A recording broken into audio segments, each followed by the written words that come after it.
My toughest season as a parent, without a doubt, which took me by surprise, was when my children started driving. I really wasn't expecting that to be so difficult, but what I realized is it's a fear because there's lack of control. I'm not sure what the hardest one is, though there's not much that's more difficult than trying to keep an innocent little baby alive when you're completely sleep deprived.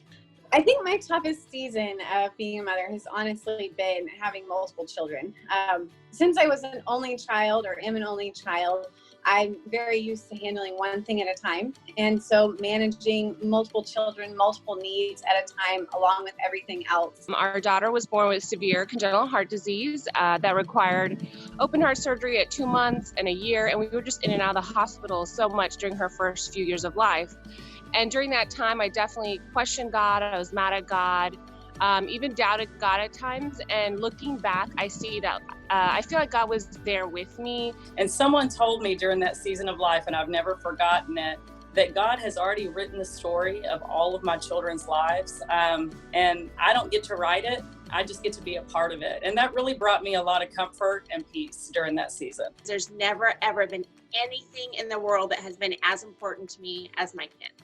There's nothing that, to me, there's a greater weight as far as like something that I'm responsible for that truly means something. It's such a priceless blessing as a parent to get a small glimpse of the unconditional love that God has for us. It's such a soul-wrenching, deep, all-encompassing love that changes everything in your life. Before I had children, I knew that God loved me, but I feel like after having my girls, I can experience His love in a different way.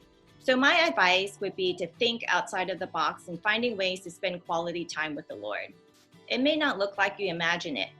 I spent devotional time during the first 20 to 30 minutes of my kids' nap. I prayed while taking a shower, taking a walk with the kids in the stroller. You know, as moms, I think we can't give our children what we don't have. So as moms, we need to work on our own relationship with God.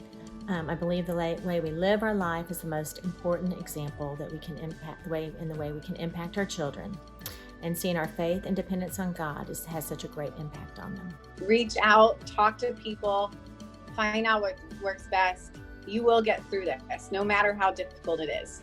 You don't have to be a perfect mother, but that God created you to be the perfect mother to your children. He has assigned us to be the mom that He has called us to be for our children, and He will equip us. He will give us strength. He will give us power, and with His mercy and grace, we can take it one day at a time. Just remember how blessed, how immensely blessed we are to have kids and to have each other. So let's just enjoy each other and let everything else go and focus on what's really important. He knows that you are completely able to get your children through this, get your family through this, and get yourself through this. Take care of yourself, take care of your kids. Count your blessings. Name them one by one. Count your many blessings. See what God has done. Your children will not remember the times when you have lost your temper and said things you regret. They will remember the love you had for them. I always remember the verse in 1 Peter that says, above all, love each other deeply because love covers a multitude of sins. Whatever season you're in that's difficult, just know it's not going to last forever. And you're going to get past it, I promise. But also, I would say whatever season you're in, try to enjoy it and try to embrace it. Whether it's toddler season or not sleeping much at night season, or even adolescent season with all the emotions and the hormones, whatever it is, just embrace it and enjoy it. Because I know it sounds cliche, but it will go by really quickly. And one day you really will miss every season